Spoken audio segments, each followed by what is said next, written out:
Greg Clink is in his 15th year as the head coach of the Chico State men's basketball program. Since taking over the reins in 2008, the former Gavilan College player and former Rams men's head coach has established Chico State as one of the premier Division II programs in the nation, leading the Cats to 11 postseason appearances, including 8 NCAA championship tournament berths, while claiming 3 NCAA West Region titles and 3 California Collegiate Athletic Association regular season championships. Please welcome Greg Clink.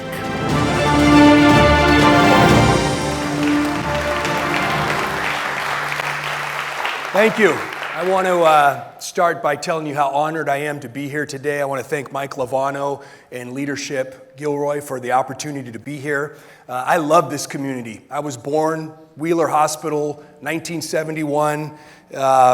Spent a lot of time in Gilroy growing up. My brother and I spent a lot of days at our grandparents' house on the corner of Hannah and 2nd Street.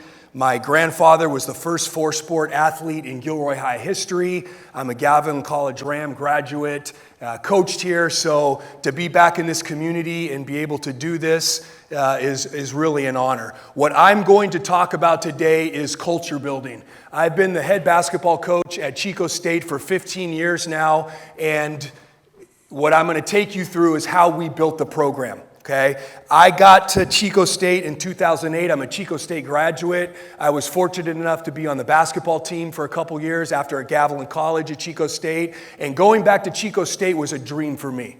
Okay, it was a dream job. It was an opportunity that when it became open, I put my heart and soul into getting the Chico State job, and I just feel very fortunate to be able to lead this program. And what I'm going to talk about is how we develop culture and how we sustain culture in our program. And what I'm hoping is that all of you can take something from this into your businesses, into your companies, into your families, into the teams maybe that you're a part of, and try and develop and improve the culture with which you operate.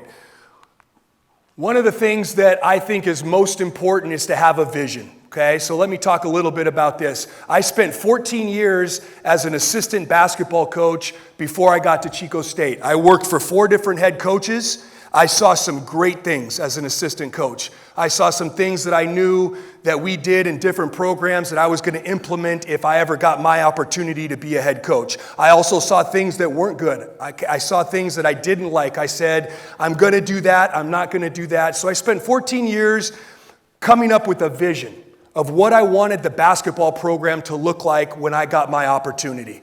Okay, and this vision was in my head, and I'd formulate it, I'd write it down, I'd think about it. I was just consumed with coming up with a vision. When I was a kid, I was a huge Duke basketball fan. Okay, when they first got going, when Mike Krzyzewski first started building this program, I became enamored, not only with the fact that they won, but how they played, how hard they played, how they dove on the floor for loose balls, their defense, how they played defense, the camaraderie, how they responded to their coach. Those were the type of things that resonated with me and became part of the vision of what I wanted a basketball program to look like when I took it over. I was 15 years old in 1986, and I watched the Boston Celtics win the NBA championship. You've got some of the greatest basketball players to ever play the game sitting on this bench right here. All guys, with the exception of Larry Bird, who was the best player on that team, all guys that could have been the best player on any other team, but they sacrificed and they bought into a role to be a part of something special and one of the best NBA teams to ever play the game. We all watch the Warriors. Okay, we got a lot of Warriors fans in here. Okay. We like to watch the Warriors. We like to watch Steph Curry make threes. The thing that I love about the Warriors is just their camaraderie, their culture, how they share the ball. You can see a genuine affection and brotherhood with these guys. It's not just about winning, it's about playing for each other and sacrificing for each other. So these are the type of things that I think about when coming up with a vision for the Chico State basketball program. Part of my vision was winning championships. We've been fortunate enough to do that. Okay, and it's not just about getting great basketball players, it's about getting great guys that are going to buy into this vision. And then ultimately, the end-all goal is to send these guys out with a college degree, better equipped than when they got to Chico State to go out and tackle the world. So, before anything, having a vision, knowing what this thing looks like, and then here are 10 principles that we talk about on a daily basis, a weekly basis, with our team to build and sustain great culture in our program. First one, probably the most important one, people first. You have to have great people in your organization. When I took over the Chico State basketball program in 2008, it was in shambles. They had 6 losing seasons in a row. They had a team full of guys that didn't want to go to class, didn't want to work hard, didn't care about winning, cared too much about partying, and the culture was awful. Okay, so I knew that in that first year, it wasn't about winning basketball games. It was what do we do as fast as possible to change the culture of this program. So quickly, it took me 2 weeks to identify who needed to be there and who didn't, and the ones that didn't were moved out. And I told my assistant coach, I said, we need 8 guys. We need to recruit 8 guys. They need to be good basketball players, but more importantly, they need to be 8 guys that are going to buy into our vision, buy into the culture, sacrifice themselves, and try and get this thing back on track. And so that's what we did. Getting the right people in your organization is the most important thing. People that are going to buy into your vision and not only build the culture, but find ways to make it better. Characteristics we look for when we recruit. Okay, I would think this would be characteristics that any company, any business would want when they're trying to find employees. People that are honest. Okay, what we do is hard. We all make mistakes. We want people to be accountable for those mistakes. Obviously, passion is a big one for us. We want people that are passionate about basketball, passionate about working hard. Okay, working hard, putting in time. Effort is obviously important. Selfless is a big one for us. I'm going to talk about roles here in a second, but you need to be selfless. You need to give yourself to something greater than your own selfish needs. Being motivated, obviously, and then toughness is a big one. This is a guy named Sean Park. Sean Park graduated in 2014. He was a senior on our first regional championship game, and he embodies everything up there on the left. He's the epitome. And we have a lot of guys over my 15 years that are like Sean Park, okay? And they're not all like Sean Park, okay? But we're trying to find guys that are close. Sean Park graduated from high school, went to Westmont College, got to Westmont College and tore his rotator cuff.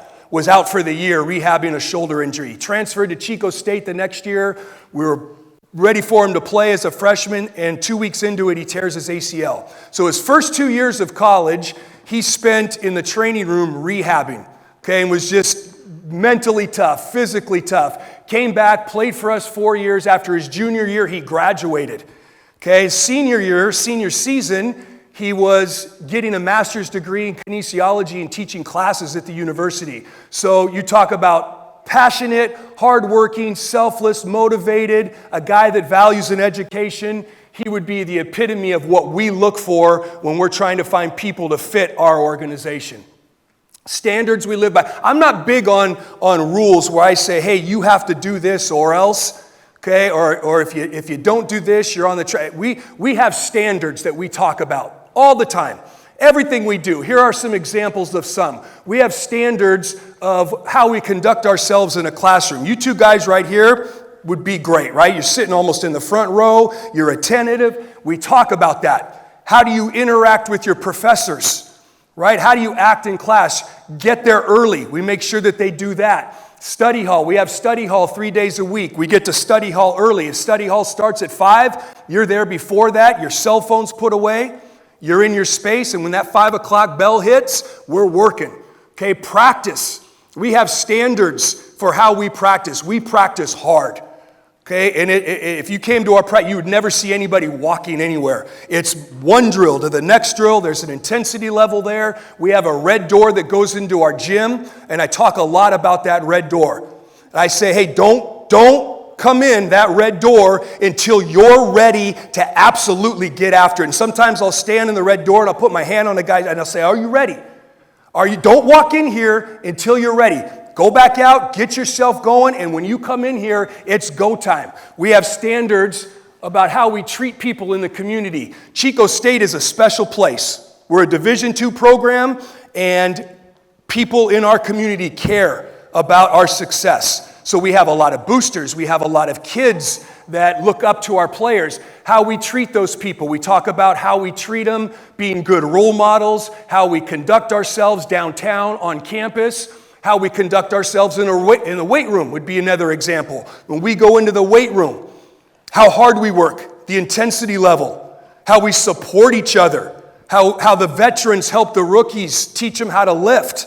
Okay, so there's a lot of standards that we have in terms of how we work. We have standards in terms of how we travel. If you saw our basketball team walk through the Sacramento airport, we're all dressed sharp. We have collared shirts on. We all have matching sweatsuits. We look sharp. We talk the right way, right? We treat flight attendants with the utmost respect. Waiters, waitresses, hotel staff, these are things that we talk about and prep them on and teach them and hold them to as we travel throughout the state of California playing games. Okay, pride in our product. Rich was talking about camaraderie and pride and how much pride he had when he got to the Marines. And the thing that struck me is that that's not something that just happens when you enlist. That's not something that just happens when you put on a Chico State uniform. Right? I really believe that the way you develop pride and the way that you get your players, your employees, the people you work with, to have pride in your company, in your program, is you get them to invest. The harder they work, the more they invest, the better they feel about their contribution, the more pride they're going to have in what they do. We are special. We feel like we're special. We feel like we work extremely hard, and the culture we created is something that we really, really, really are proud of. I'll tell you a quick story.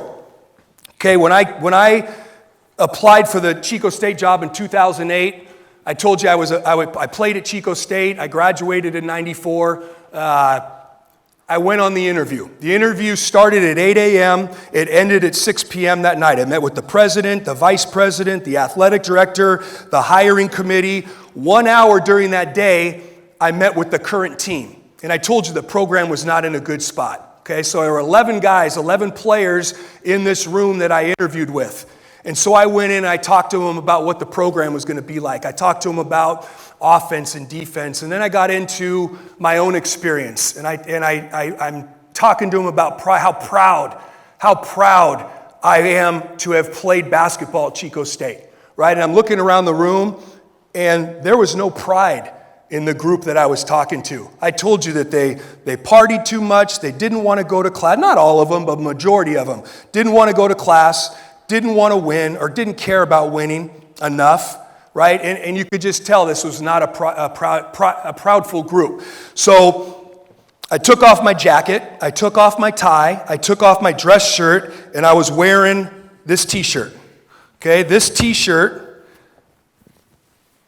is the championship t-shirt that our team won when I was a senior in college. Okay? That day was the only time I've ever worn this thing. Now, I didn't do much as a player. I played in 12 games my senior year. Okay? There are about 30 games in a season, so let that sink in. I didn't do much to win many games with this shirt during a game. I was the guy that was on the bench waving the towel, right? Okay, but I had so much pride in, not just the shirt, but the accomplishment that what I went through, what our teammates went through, and I'm really, really proud of this.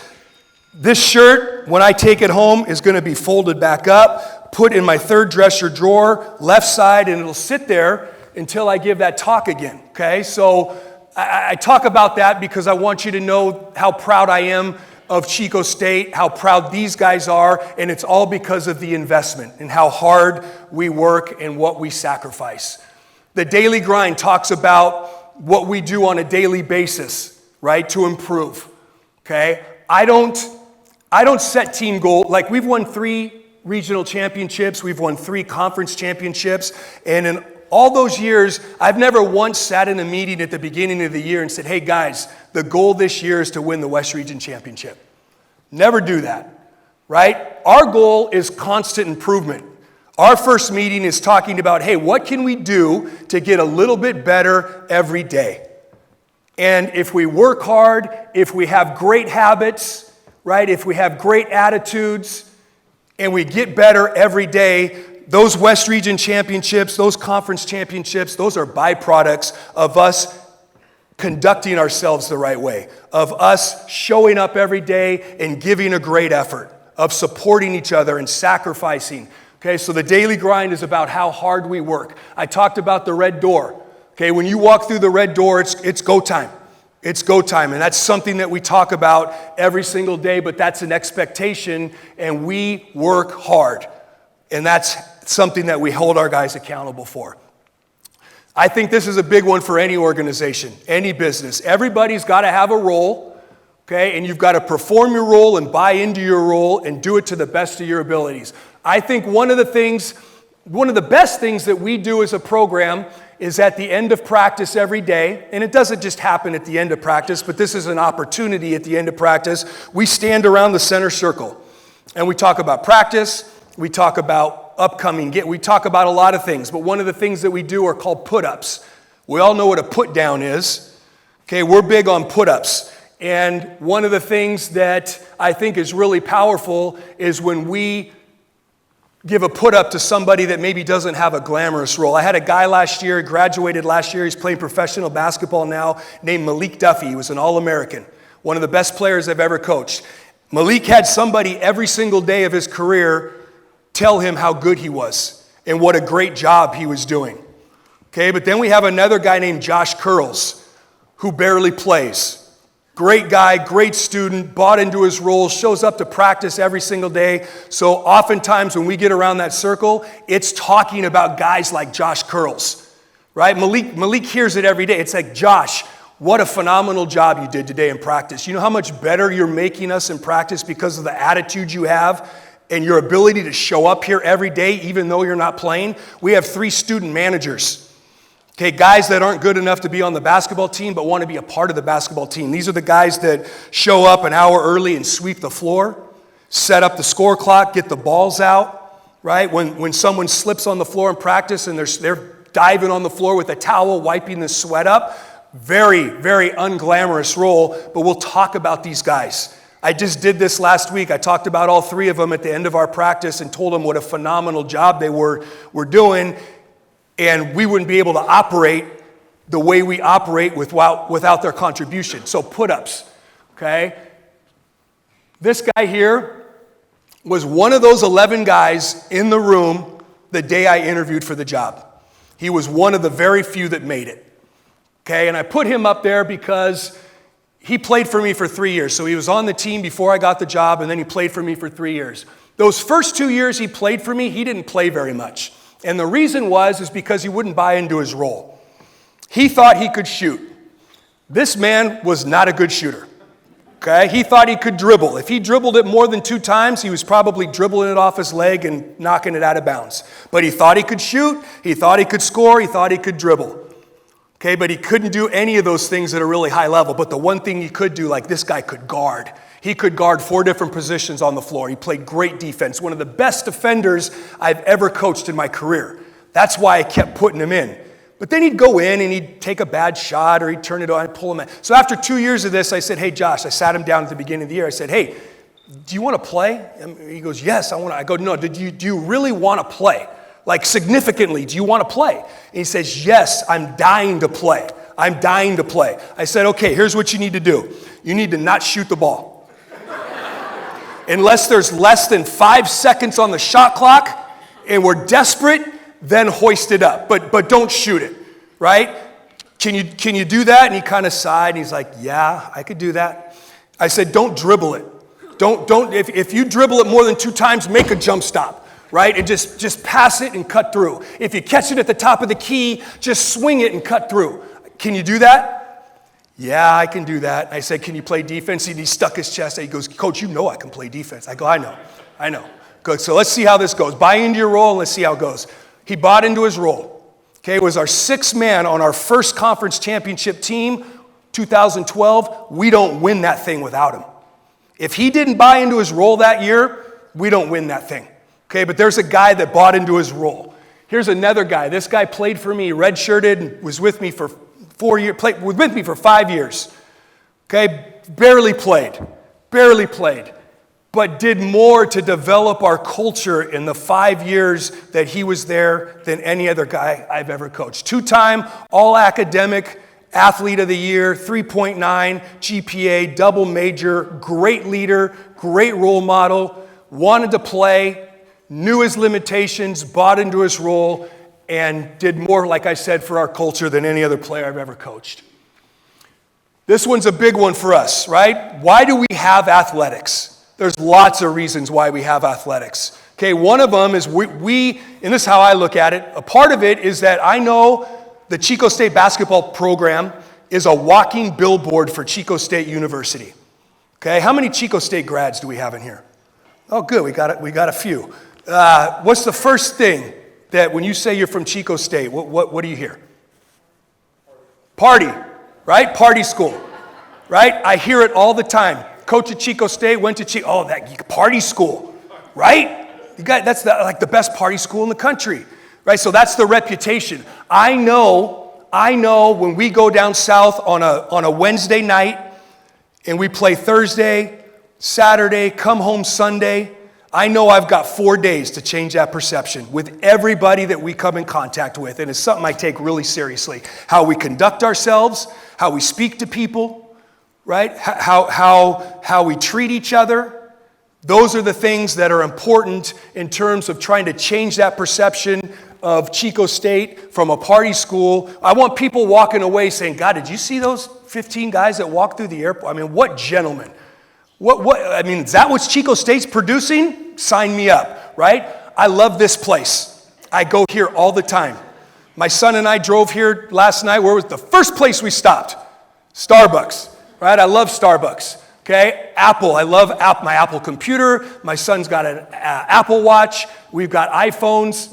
Love everything about it. Our team has an Adidas contract. I love how it fits. The guys love the shoes. All of these things here I look at and I feel good about. What do people think when they see that on our chest, right? That's what it's about. And that's something that we talk to our guys all the time about, is to be a billboard, represent yourself, represent the team, represent the department, and represent the university and community in a first-class manner.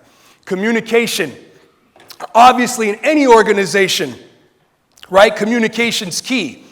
And it's something that's hard. There are many times when I don't want to talk to 4 or 5 players a day, but I do it, right? It's just constant communication. Constant communication with the group and constant communication with the individual. I'm talking to the group every single day. Whether it's a meeting, a practice, a weight room session, and then I'm talking to at least 3 to 5 players in my office individually every day, watching film, talking about academics, but it's just constant communication and brutal honesty. And here's the other thing about this, okay, about the communication piece of it. I'm always looking for problems. And that kind of sounds kind of funny, maybe, but I'm always looking for problems. I'll go to one of my captains and I'll say, Mike, what's going on in the locker room?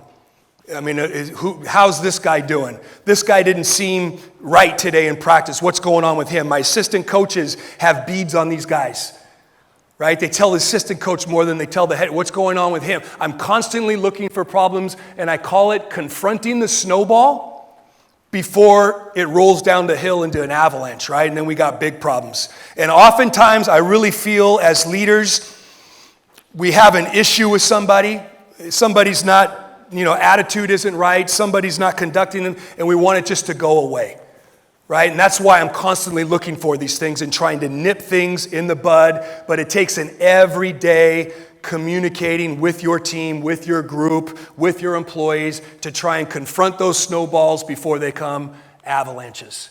And then, obviously, with college-age guys, this is a big one, right? Being savvy about technology. Okay, they're on their phones whether we like it or not. Knowing how to communicate with them through technology is important as well. Accountability. I talked in the beginning about having a vision. Okay, having a vision is great. That's the number one thing I think in building great culture is you got to see what it looks like. You got to know what it looks like. But if you're not willing to be stubborn and hold your people accountable for your vision, then the vision's pointless, right? And this is a hard one. Sometimes you have to be the bad guy, right? And I'll talk about year 1 compared to year 15. So when I took over the program, I told you I'd spent 14 years as an assistant coach, formulating this vision, I knew I wanted to coach since I was in the 6th grade. So this vision has been formulating for years and years and years. There was only one person that very first year in 2008 that had a clear, sight of the vision. It was me. I'm the only one that knew what it looked like. So I had to teach that vision to my assistant coaches. I had to teach that vision to the student athletes. I had to educate my athletic director about what this is going to look like when we get this thing going.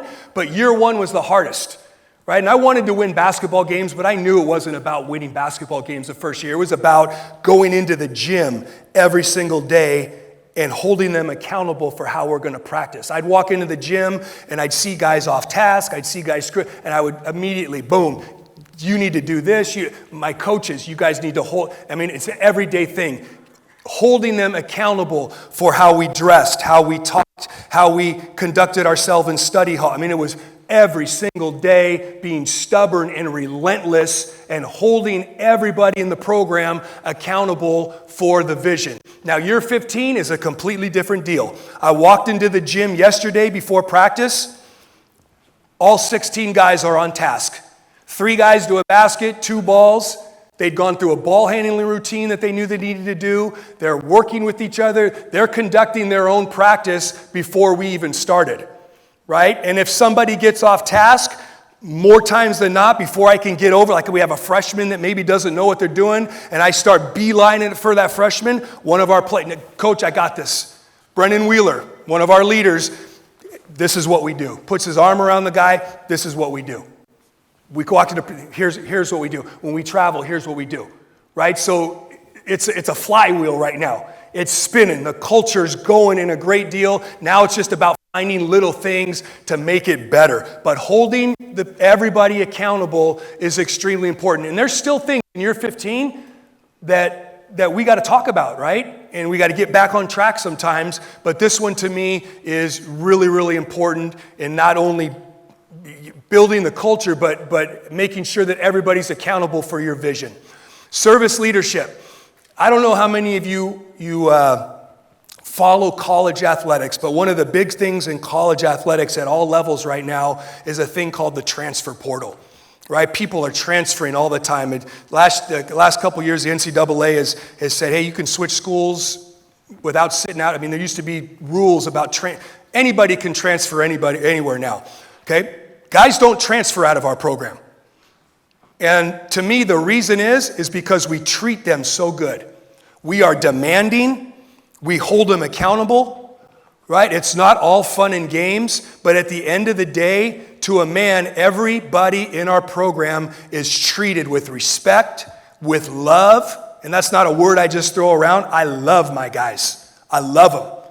I build great relationships with them, and I love them, and I treat them well. We serve them. We ask a lot out of them, but we are there for them. If they're sick, we get them to the health center. Okay? If they're home in bed, we bring them food, right? We bring them Medicaid, whatever they need.